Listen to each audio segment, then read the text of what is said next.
Hello, my friends, and welcome back to Eagle Eye Apache. Today, I want to share with you a story about the lines we draw. The lines between right and wrong, between the so-called civilized world and the wild, and what happens when the people sworn to protect us become the very monsters we need protection from.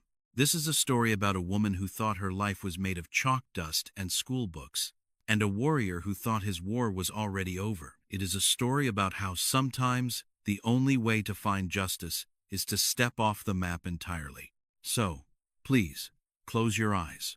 Let's go back. The year is 1874. The place is the Arizona Territory, deep in the throat of the Dragoon Mountains. And the world is drowning. It wasn't just rain. It was a deluge, a violent, hammering storm that turned the red clay of the canyon floor into a sucking, treacherous soup. Thunder didn't just roll, it cracked like a whip against the granite walls, shaking the earth itself. In the middle of this chaos, a woman was running. Her name was Martha. She was 24 years old, with hair the color of dried wheat, now plastered to her skull by the rain. She wasn't dressed for the mountains. She wore a calico dress, the fabric torn at the hem, heavy with mud that dragged at her legs like invisible hands. She wasn't running from a bear or a cougar, or the Apache raiding parties the townspeople whispered about in fear. She was running from the sheriff, Sheriff Silas Thorne. To the people of Copper Creek, he was the law. But Martha knew the truth. Just 2 hours ago, through the crack of a parlor door, she had seen the truth. She had seen Thorne put a bullet in the chest of a federal judge. She had seen him wipe the blood from his hands with a silk handkerchief. And she had grabbed the reason for the murder, a leather satchel containing a land deed that proved the town belonged to the miners, not the sheriff. Now, that satchel was pressed against her chest, shielded from the rain as if it were a newborn child. Her lungs burned. Her heart hammered against her ribs like a trapped bird. Every breath was a jagged gasp of cold, wet air. She could hear them behind her. Not close, but close enough. The heavy hooves of horses slogging through the mud. The shout of men. "Find her!" Thorne's voice cut through the sound of the rain. It was a deep, gravelly sound, devoid of mercy. "She's a schoolteacher, boys. She won't last an hour out here." Martha scrambled up a slick embankment, her boots sliding. She clawed at the roots of a mesquite bush, pulling herself up, desperate to reach the higher ground, the sky islands where the horses couldn't follow. But the mountain was unforgiving. Her foot found a loose rock. It gave way. Martha didn't scream. She knew better than to make a sound, but the gasp was torn from her throat as she slid backward. Her ankle twisted with a sickening pop, a flash of white-hot agony that blinded her for a second. She tumbled down into the mud, landing hard against a boulder. She lay there, gasping, biting her lip until it bled to keep from crying out. The pain in her ankle was a throbbing, electric pulse. She tried to stand, but her leg buckled. Below her, in the canyon, the horses stopped. "I hear you, schoolmarm." Thorne's voice drifted up, echoing off the canyon walls. It was terrifyingly calm. "You have something of mine. Come on out. The wilderness will kill you slower than I will, and a hell of a lot more painfully." Martha dragged herself through the mud. She couldn't surrender. She knew what Thorne did to loose ends.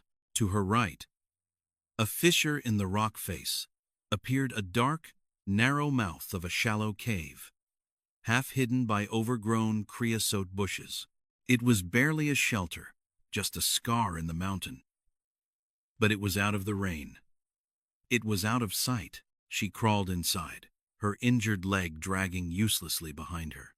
The air inside was cold, smelling of damp earth, bat guano, and something else, something sharp like wood smoke and sage. Martha pressed her back against the cold stone, clutching the satchel, trying to quiet her breathing. In, out, silence. She squeezed her eyes shut, listening to the squelch of boots approaching the embankment below. "Please," she prayed. "Please let them pass." A flash of lightning illuminated the cave, flooding the small space with a stark, blue-white light. And in that split second of illumination, Martha's heart stopped. She wasn't alone. Deep in the shadows, sitting cross-legged on a ledge of rock, was a man. He was looking right at her. He didn't move. He didn't flinch. He was as still as the stone itself. He was Apache. His hair was long, black as a raven's wing, tied back with a strip of leather. His face was a map of sharp angles and bronze skin, streaked with rain. He wore a simple buckskin shirt and leggings, silent and ghost-like. In his hands, he held a piece of obsidian black volcanic glass and a piece of antler.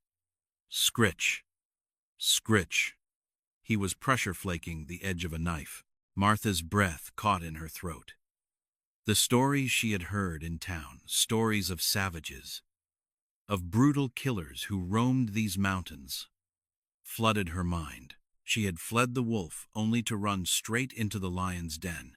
She opened her mouth, a scream building in her chest, a reaction of pure, primal terror. But the man didn't lunge. He didn't raise a weapon. He simply watched her. His eyes were dark, infinite, and devoid of the cruelty she had seen in Sheriff Thorne's eyes. These were not the eyes of a killer. They were the eyes of a judge. This was Takakota. He was 29 years old, a warrior who had walked away from the reservation, a guardian of the mountain. He had been watching the white men destroy the land for years. And he knew Sheriff Thorne. He knew the sound of the man's voice. It was the same voice that had ordered the death of his brother 3 winters ago. Takakota had been tracking the sheriff for days, waiting for the right moment, the right storm.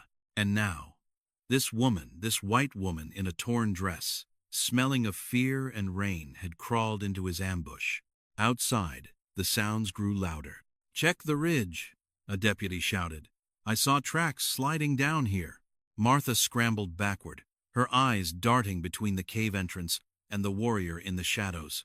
She was trapped between a murderer with a badge and a warrior with a knife. The footsteps crunched on the gravel just outside the cave. They were seconds away from spotting her. Martha's panic took over. She drew in a breath to scream, to beg, to do anything. Takakota moved. He moved with a speed that defied logic. One moment he was on the ledge. The next, he was beside her.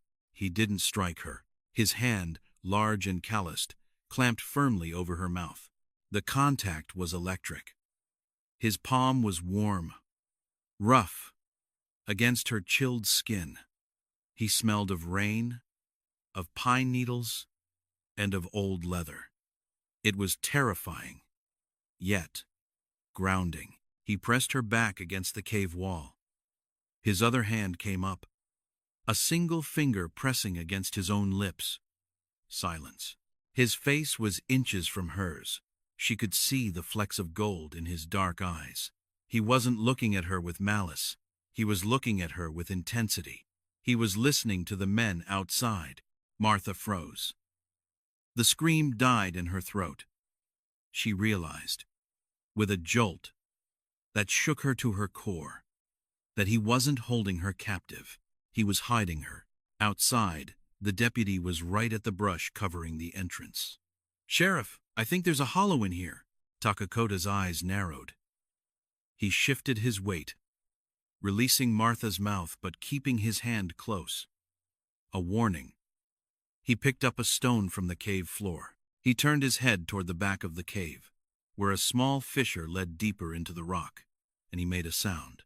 It wasn't a human sound. It was a low, guttural growl that rose into a blood-curdling shriek, the perfect mimicry of a mountain lion cornered in its den. The sound reverberated off the stone walls, amplifying, sounding massive and angry. Outside, a horse screamed in terror. "Cougar!" the deputy yelled, stumbling back. "Big one!" It spooked the horses. "Control your mount, you idiot!" Thorne roared. But the chaos had already erupted.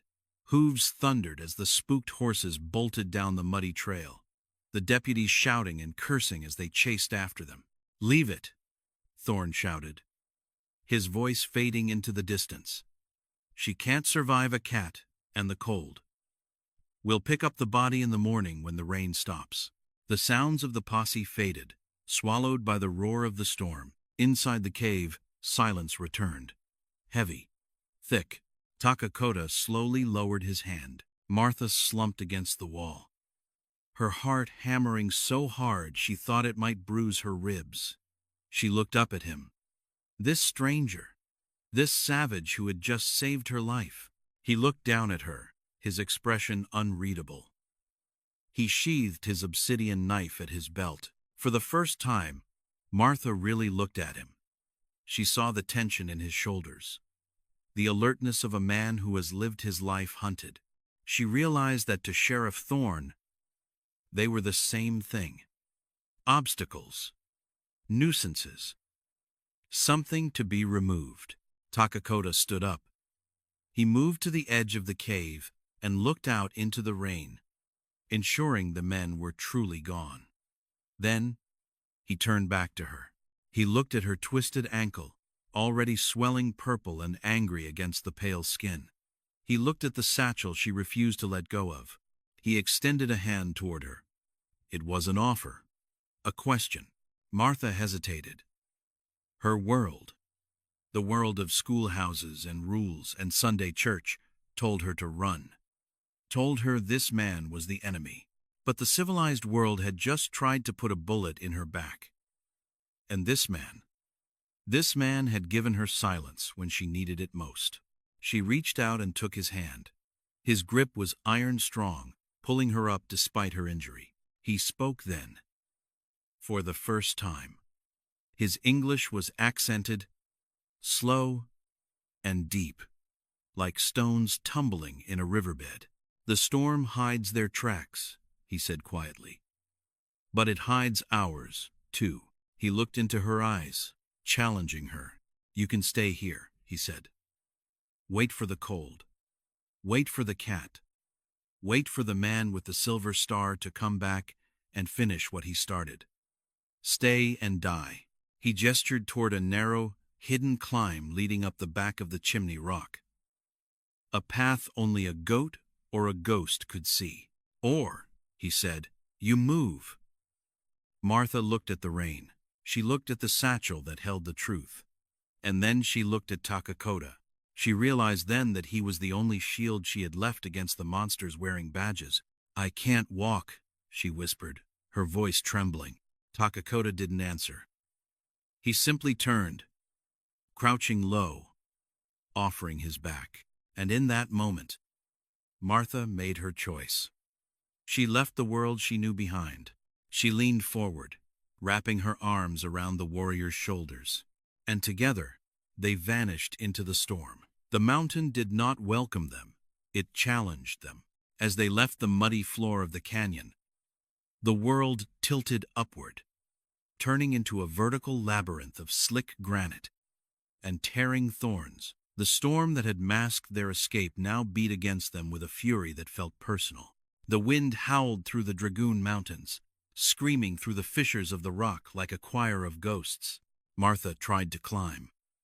She gritted her teeth, grabbing at wet roots and jagged stones, dragging her injured leg behind her like a dead weight. But the pain was a living thing, a white-hot spike driving up from her ankle with every inch she moved. She slipped. Her good foot lost purchase on the slick shale, and for a terrifying heartbeat, she was falling backward into the abyss of the storm. But she didn't fall. A hand caught her. It wasn't a frantic grab. It was a clamp of iron. Takakota didn't just steady her. He looked at her, water streaming down his face, his dark eyes assessing her pain, her exhaustion, her inability to go another step. He didn't speak. He didn't ask for permission. He simply shifted his weight, bent low, and scooped her up into his arms.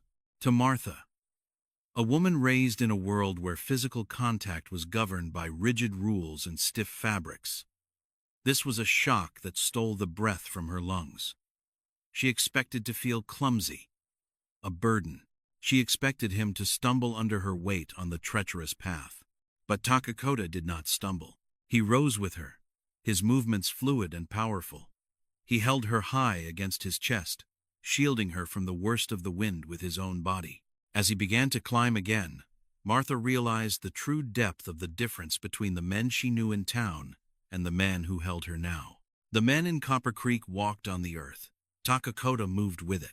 He found footholds where there seemed to be only smooth rock. He stepped over fissures that would have swallowed a horse whole. He carried her up, out of the canyon, rising into the sky islands that high, hidden world of pine and oak that floated above the desert floor. A place where the air grew thin and cold, and where the posse's heavy horses could never follow. Pressed against him, Martha felt the steady, thundering rhythm of his heart. It was slow, calm, utterly at odds with the violence of the storm. She smelled the rain on him, yes. But beneath that, there was something else. The sharp, clean scent of crushed sage, wood smoke, and wet leather. It was an ancient scent, the smell of the land itself. For the first time since she had witnessed the murder in the sheriff's office, the knot of terror in Martha's chest began to loosen. She wasn't just being carried. She was being protected. In the arms of this savage, as the townspeople would call him, she felt safer than she ever had in the parlor of a civilized home. She rested her head against his shoulder, closing her eyes against the rain, and surrendered to his strength. They climbed until the rain turned to mist, and the mist turned to a heavy, damp silence.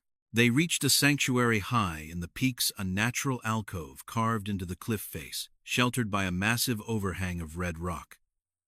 It was dry here. The wind howled outside, impotent against the stone. Takakota lowered her gently onto a bed of pine boughs and old firs he had clearly stashed there days, or perhaps weeks, before. He moved immediately to the back of the alcove, striking flint against steel. Within moments, a small, smokeless fire crackled to life, casting dancing orange shadows against the rock walls. The warmth hit Martha like a physical blow, waking the feeling in her frozen limbs. But with the warmth came the pain. Her ankle throbbed violently. Takakota knelt before her. He pulled a knife from his belt, not to threaten, but to slice through the laces of her ruined boots. He peeled the wet leather away with the care of a man handling a wounded bird. Martha flinched, sucking in a breath through her teeth. Her ankle was swollen to the size of a grapefruit. The skin stretched tight, an angry blue. She expected him to pull it, to snap the bone back, to inflict the kind of brutal, efficient medicine the town doctor practiced medicine that often hurt more than the injury. Instead, Takakota reached for a small buckskin pouch at his waist. He emptied a handful of dried leaves and roots into a stone mortar, adding a splash of water from a canteen. He began to grind it, a rhythmic scritch-scratch that filled the small cave. "What is that?" Martha whispered, her voice rasping. "Globe mallow," he said, his voice low, vibrating in the small space. "And sage, for the swelling, for the spirit." He scooped the green paste onto his fingers and applied it to her skin. It was cold at first, then miraculously cool. He didn't just slap it on, he massaged it in, his thumbs working the tension out of her calf, pushing the fluid away from the joint. His hands were rough, calloused from a life of survival, yet his touch was impossibly gentle. As he worked, the silence stretched between them, heavy with unspoken questions. Martha clutched the leather satchel that still lay in her lap. It was the only thing she had left of her old life. "You haven't asked," she said softly, watching the firelight play across his sharp cheekbones. Takakota didn't look up from her ankle. The storm does not ask the tree why it falls. It only blows. It's a land deed, Martha said, feeling the need to justify her presence, to prove she wasn't just a burden. It's a federal deed. It proves that the mining claims in Copper Creek don't belong to Sheriff Thorne. They belong to the families who dig the holes. He killed a judge to get this. I took it. She waited for a reaction. Rage? Greed? Approval? Takakoda stopped his massage. He looked up, his dark eyes locking onto hers. He looked at the satchel with a flicker of disdain. Paper, he said. It's legal proof, Martha insisted, her schoolteacher voice rising slightly. It's the law. Paper means nothing, Takakoda said. He wiped his hands on a cloth. Men draw lines on paper. They say, "This is mine. That is yours." But the mountain does not know these lines. The river crosses them. The wolf ignores them. Land belongs to the wind. It means justice. Martha argued, gripping the bag tighter. Without this, he wins. He keeps killing. This paper is the only way to stop him. Takakoda sat back on his heels, resting his forearms on his knees. He looked at her with a profound, weary sadness. Justice. He repeated the word as if it were a foreign coin, testing its weight. Justice is a story white men tell to hide their crimes. They write justice on a paper, and then they burn a village. They write law, and they starve a people. Your paper will not stop a bullet, schoolteacher, and it will not stop a man like Thorne. Martha fell silent. She wanted to argue, to defend the civilization she came from, but she looked at the scar on Takakoda's shoulder. She looked at the firelight flickering in this hidden cave, and she remembered the sheriff wiping blood from his hands with a silk handkerchief. She realized then that Takakoda wasn't speaking of cynicism. He was speaking of experience. The storm raged for 3 days. For 3 days, the world outside was nothing but gray sleet and howling wind. But inside the alcove, time seemed to suspend, curling in on itself like the smoke from their small fire. It was a time of quiet observation, a slow, subtle shift in the air between them. Martha, unable to walk, refused to be useless. She watched Takakoda. She watched how he conserved movement, how he never did anything without purpose. He repaired his gear. He cooked simple meals of dried meat and journey cakes.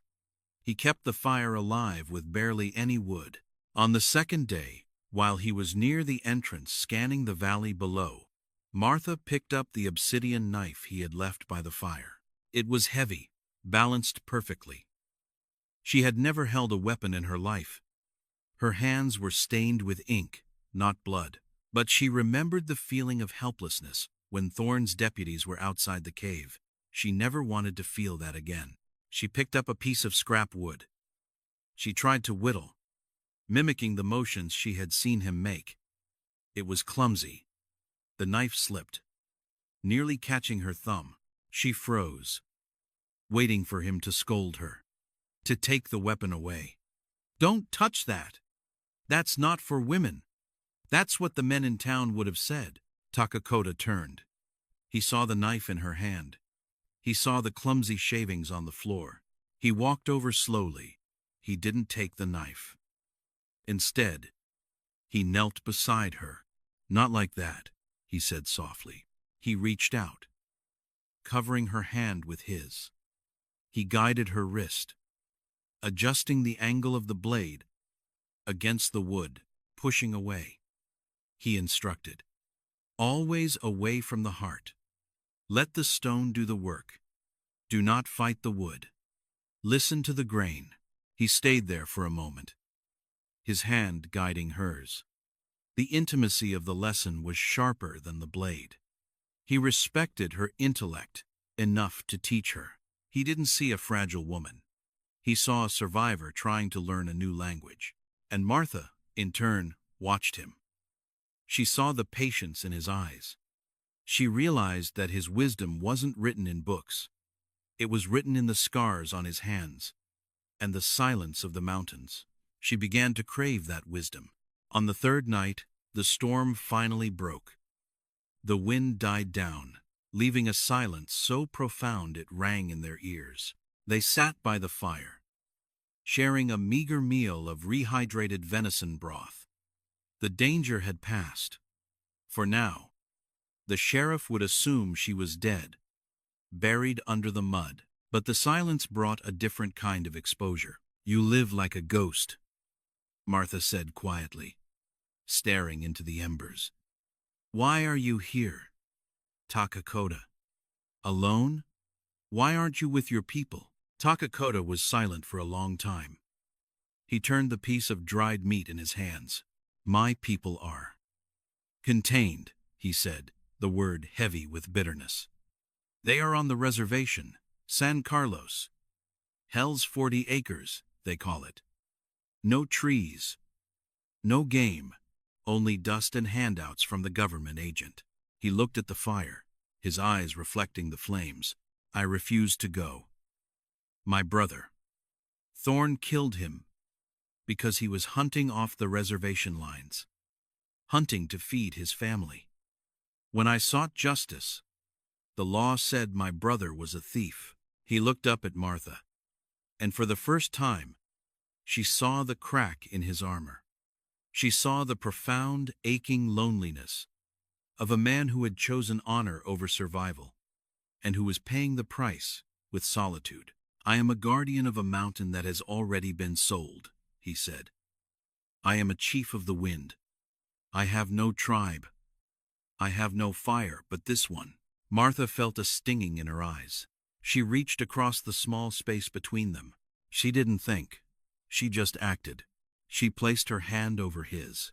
His skin was warm. He went still, looking down at her pale hand covering his dark, weathered one. It was a bridge between two worlds that were supposed to be at war. "You're not alone," Martha whispered.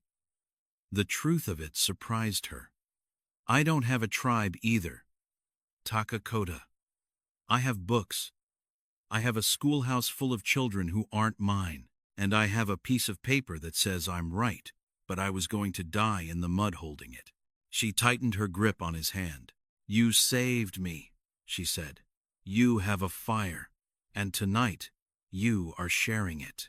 Takakota turned his hand over, interlacing his fingers with hers. It wasn't a kiss. It was something far more dangerous. It was an acknowledgement. In that small, high cave, with the stars finally breaking through the clouds outside, the barrier between them shattered. Martha realized with absolute clarity that the world she had run from, the world of sheriffs and judges and land deeds, was the savage place. That world was cruel, cold, and transactional. But here, in the dirt, with a man the world called an animal, here was honor. Here was gentleness. Here was a man who would carry her up a mountain not because he owned her, but because she was a life worth saving. The savage was the most noble man she had ever met, and the lawman was the beast. As the fire crackled, two lonely souls, cast out by their own worlds, sat hand in hand, realizing that perhaps, just perhaps, they had finally found a home. Peace, my friends, is a fragile thing, especially when it is stolen. For 3 days, the high alcove had been a world unto itself, a sanctuary suspended in the clouds. But the world below has a way of clawing its way back up. It started with a smell. It wasn't the clean, sharp scent of pine or the dusty perfume of rain on stone. It was acrid, oily, the smell of death. Takakota woke first. He didn't move a muscle, but Martha felt the tension ripple through him where their arms touched. She opened her eyes to see him standing at the lip of the cave, his body rigid, silhouetted against a sky that was the wrong color. The dawn should have been blue and gold. Instead, it was a bruised, hazy orange. Martha joined him, limping only slightly now, her ankle bound in tight strips of leather. She looked down into the canyon they had climbed out of. and her blood ran cold. Sheriff Thorne hadn't just followed them. He had decided to burn them out. Below, the brush was ablaze. Thick, black plumes of smoke curled up the canyon walls like venomous snakes, choking the air, obscuring the path. Thorne wasn't tracking like a hunter. He was destroying like a conqueror. He didn't care about the land, the game, or the trees. He only cared about the kill. "He forces us up," Takakota said, his voice flat. "The fire eats the air. If we stay, we choke. If we climb higher, we are trapped against the peak." He turned to Martha. His eyes were hard, urgent. He grabbed her shoulders, his grip tight. "Listen to me. There is a goat path on the north face. It is steep, dangerous, but the smoke blows away from it. You can slide down the scree. It leads to the river basin." "We can slide down," Martha corrected him. "No." Takakota shook his head. "Thorne has men on the ridge. Someone must draw their eyes. Someone must make noise." He was doing it again. The noble sacrifice. The warrior placing himself between the innocent and the wolf. He was trying to send her away to save her, planning to stand alone against a dozen armed men and a raging fire. Martha looked at the smoke rising below. She looked at the satchel in the corner. Then she looked at the man who had washed her feet and taught her to carve wood. Fear was there, yes. But beneath the fear, something harder had forged itself in the last 3 days. A spine of steel she didn't know she possessed. She pulled away from his grip, not in retreat, but in defiance. "No," she said. Takakota blinked, surprised. "Martha, you will die here." "I might," she said, her voice steady. "But I am done running, Takakota. I ran from the schoolhouse. I ran from the town. I ran into a storm. If I run now, I'll be running for the rest of my life. I'll be looking over my shoulder until the day I die." She reached down and picked up the obsidian knife he had given her. She tested its weight in her hand, just as he had shown her. "You said land belongs to the wind," she said, meeting his gaze. "Well, I'm not the wind. I'm the storm. And I'm not leaving you." Takakota looked at her, really looked at her. He saw the tremble in her hands, but he also saw the fire in her eyes, a fire hotter than the one burning in the canyon. He saw a woman who had chosen her fate. A slow, dangerous smile touched the corners of his mouth. It was a smile of respect, of partnership. "Then we do not run," he said, drawing his own knife. "We fight, back to back." They moved not away from the danger, but across it. They headed for the ruins of the old Dutchman's claim, an abandoned mining sluice that sat precariously on a shelf of rock near the canyon's edge. It was a scar of industry left by white prospectors years ago, rotting wooden trestles, rusted iron gears, and piles of discarded tailings. It was a graveyard of greed, and it was the perfect place for an ambush. The smoke was thick now, stinging their eyes, turning the sunlight into a bloody haze. They could hear the voices of the posse below, coughing, shouting, driving their horses up the switchbacks. "Spread out!"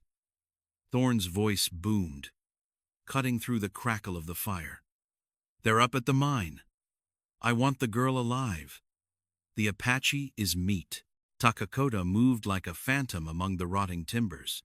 He didn't have a gun, only his bow, his knife, and the mountain itself. He wedged a massive boulder behind a rotting support beam. He kicked loose gravel over a patch of unstable shale. He was turning the terrain into a weapon. Martha took her position behind a rusted ore cart. Her heart hammered against her ribs like a trapped bird. But her mind was clear. She clutched the heavy Colt revolver Takakota had handed her, a weapon taken from a dead soldier years ago. It felt heavy, foreign, and cold in her hands. 6 shots, Takakota whispered, appearing beside her for a fleeting second. "Make them count. But save the last one." He didn't say what for. He didn't have to. "I won't need it," Martha whispered back. Then the shadows moved. A deputy emerged from the smoke, rifle raised. He stepped onto the shale Takakota had disturbed. The ground gave way. With a shout, the man slid violently down the slope, his rifle firing blindly into the air. Chaos erupted. There, in the rocks, bullets pinged off the iron ore cart, sending sprays of rust into Martha's face. She didn't flinch. She peeked over the rim, leveled the heavy pistol, and fired. The recoil jarred her shoulder, but the shot struck the wood near a second man's head, sending him scrambling for cover. She wasn't a marksman. She didn't need to be. She just needed to be loud. While Martha drew their fire, Takakota struck. He released the support beam.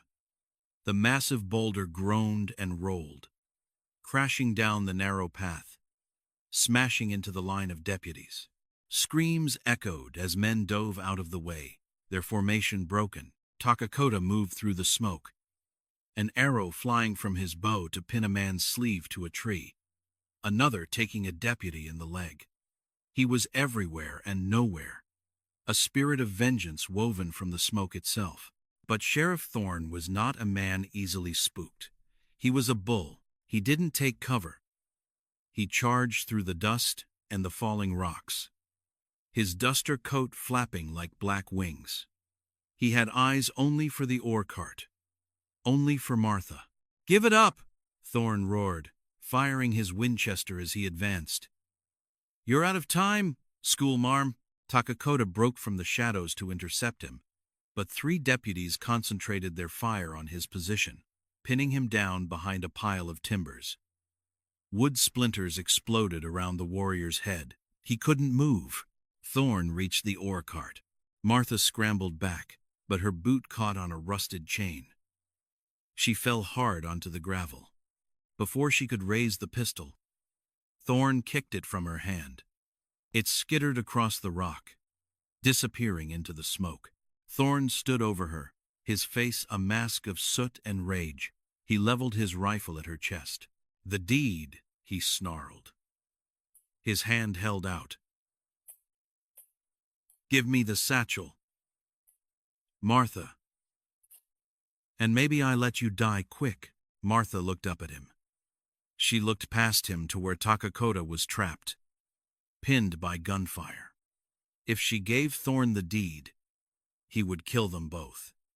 If she didn't, he would kill them both. She needed to change the game. She grabbed the leather satchel from her shoulder. Thorne's eyes followed it, greedy and desperate. That paper was his life. It was his power. Martha stood up, holding the bag over the edge of the cliff, a sheer drop into the burning canyon below. "You want it?" she screamed, her voice cracking with desperation. "You killed a judge for this? You burned a mountain for this? Don't you do it," Thorne growled, stepping forward, his rifle lowering slightly as his focus shifted to the bag. "Hand it over."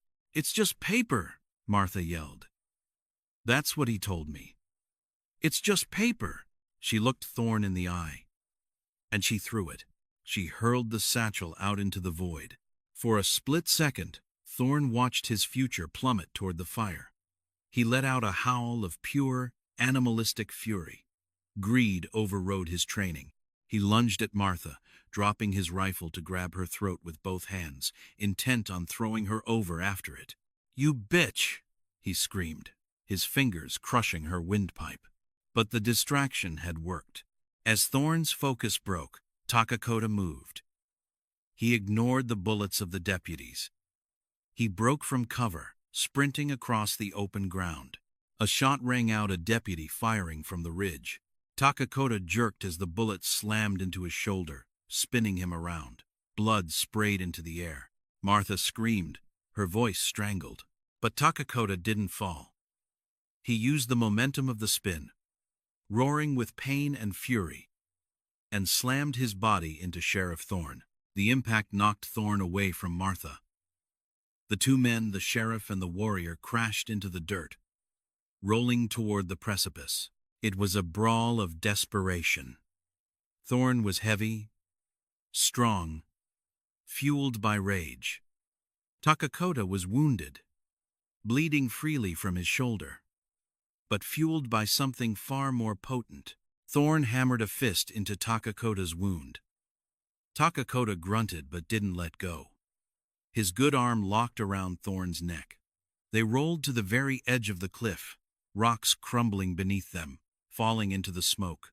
Thorn freed a hand. He reached into his boot and pulled a bowie knife, a wicked, gleaming blade. "Die, you savage!" Thorn shrieked, raising the knife to plunge it into Takakota's chest. Takakota caught Thorn's wrist, but his strength was failing. The blood loss was too great. The knife inching closer, closer. Martha was on her hands and knees, gasping for air. She saw the knife. She saw Takakota's face contorted in effort, his eyes locking with hers for one brief second, a look of apology. He was going to die protecting her. Martha's hand brushed against cold metal in the dirt. The pistol, the one Thorn had kicked away. She didn't think about school books. She didn't think about what a lady should do. She didn't wait for the hero to save her. She snatched the heavy gun from the dirt. She used both hands to steady it, the weight immense, the barrel shaking. Thorn roared, breaking Takakota's grip, raising the knife for the killing blow. Martha pulled the trigger. Crack. The sound was louder than thunder. The bullet caught Thorn square in the chest. He froze, the knife hovering inches from Takakota's heart. A look of utter shock crossed the sheriff's face. He looked at Martha, at the woman he had dismissed as a loose end, the woman he had hunted like a rabbit. He slumped backward. There was no final word, no curse. He simply tipped over, the momentum carrying him over the edge of the cliff. His body vanished into the smoke below. Silence slammed back into the mountain. The deputies, seeing their leader fall, seeing the ferocity of the defense, stopped firing. They were hired guns, not zealots. Without Thorn to pay them, there was no fight. They turned their horses and fled, leaving the burning canyon behind. Martha dropped the gun. It clattered on the stone. Takakota. She scrambled across the rocks, ignoring the pain in her ankle, ignoring the tears blinding her eyes. He was lying on his back near the edge, his chest heaving. His shirt was soaked in crimson. She fell to her knees beside him, her hands hovering over the wound, terrified to touch it, terrified she was too late. "I'm here," she sobbed. "I'm here." Takakota opened his eyes. They were hazy with pain, but clear. He looked at the gun lying in the dirt. Then he looked at her. He reached up with his good hand, his bloody fingers brushing a stray lock of hair from her face. There was wonder in his touch. "You," he rasped, coughing slightly. "You did not run." "I told you," Martha whispered, pressing her hand over his to stem the bleeding. Back to back. He smiled, then a weak, pained smile, but real. "Back to back," he agreed. The sun began to cut through the smoke, casting a long, golden light over the ruins. The sheriff was gone. The paper was gone. The old life was gone. But as Martha tore the hem of her dress to bind the warrior's wound, she knew that for the first time in her life, she was standing on solid ground. She hadn't just survived. She had fought, and she had won. The smoke from the canyon began to drift away, carried off by the same wind that Takakota worshipped. The gunfire had ceased. The shouts of the deputies had faded into the distance, replaced by the crying of hawks circling the thermal currents above. On the precipice of the old Dutchman's claim, silence was the loudest sound of all. Martha worked quickly. Her hands, once stained with ink and chalk, were now stained with the blood of the man who had saved her. She tore the petticoats of her dress into long strips, binding Takakota's shoulder tight to staunch the flow. He hissed in pain, his jaw clenched, sweat beading on his forehead. But he didn't pull away. He watched her. He watched her with the gaze of a man seeing a miracle. "It went through," she whispered, her voice shaking as she tied off the knot. "The bone is whole. You're going to live." Takakota let out a long, ragged breath. He reached up, his hand trembling, and covered hers. "Because of you." Martha slumped back against the rock, the adrenaline finally draining from her system, leaving her limbs heavy as lead. She looked over the edge of the cliff, down toward the smoldering brush where Sheriff Thorne had fallen, and there she saw it, caught on the gnarled branch of a scrub oak, perhaps 10 feet down, hanging precariously over the abyss, was the leather satchel. The strap had snagged. It hadn't fallen into the fire. Martha stared at it. That bag held the deed. It held the proof. It held the power to march back into Copper Creek, to stand before a judge, to vindicate herself and expose the corruption of the law. It was her ticket back to civilization. It was her ticket to being a hero. Takakota followed her gaze. He saw the bag. He struggled to sit up, wincing. "I can reach it," he rasped. "With a rope. We can retrieve your justice." He made to move, to risk his life one last time for her paper. But Martha put a hand on his chest. "No," she said. She stood up. She found a long, fallen branch from the mining timbers. She walked to the edge. Takakota watched, confused. "Martha? It is the law. It is your life." Martha reached down with the timber. She hooked the strap of the satchel. Carefully, she drew it up, hand over hand, until the leather bag sat safely on the ledge beside them. She opened it. The deed was there, crisp and white, untouched by the chaos. She looked at the paper. It promised ownership. It promised rights. It promised a place in society. Then she looked at Takakota. She looked at the warrior who lived in the wind, the man who had no place in that society, the man who would be hunted, caged, or killed if she dragged him back into the world of fences and courtrooms. If she went back, she would be the schoolteacher again, and he would be the savage. There would be no place for them. She realized then that justice wasn't a piece of paper. Justice was being free.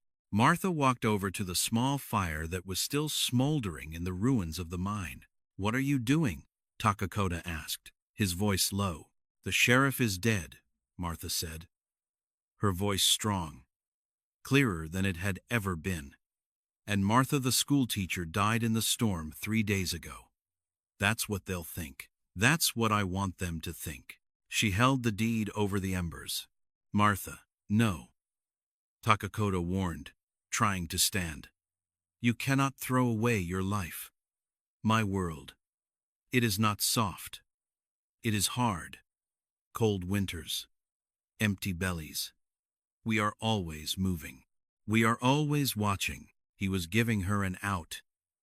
He was offering her the chance to leave him, to go back to safety, because he loved her enough to let her go. Martha didn't hesitate. She dropped the deed into the fire. They watched as the paper curled, turning brown, then black.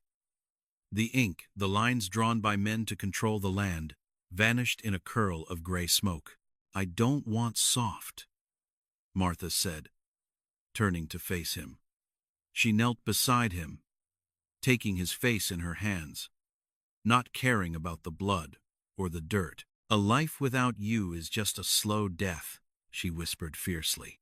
"I choose the cold. I choose the wind. I choose you." Takakota looked at her, searching for any sign of regret. He leaned into her touch, resting his forehead against hers. "Then you are no longer Martha of the town," he whispered. "You are woman who walks the storm. You are my heart." And as the last of the paper turned to ash, the chains that bound them to the world below finally broke. They were free. Seasons turned. The snows came and melted. The wildflowers bloomed and withered, and bloomed again. 5 years later, imagine, if you will, a valley hidden deep in the secret folds of the Dragoon Mountains, a place invisible from the wagon trails below. A green pocket of paradise fed by a spring that never runs dry. There is a cabin there. Not a dark cave, but a home built from hand-hewn logs and river stone. Smoke curls lazily from the chimney, smelling of sage and cooking fires. In front of the cabin, a woman is hanging drying herbs on a rack. Her hair is longer now, loose and wild, streaked with silver and gold. Her skin is brown from the sun, her hands capable and strong. She looks up as laughter echoes across the meadow. A man is down by the creek, older, with a few more scars, but moving with the same fluid grace of a mountain cat. He is holding a small boy, perhaps 4 years old, on his shoulders. The boy has his father's dark eyes and his mother's smile. Takakota is pointing to the hawk circling above, teaching his son the name of the wind in a language the world has tried to forget. Martha watches them. She touches the obsidian knife that still hangs at her belt, a tool, a weapon, a reminder. She doesn't miss the chalk dust. She doesn't miss the corset. She doesn't miss the law.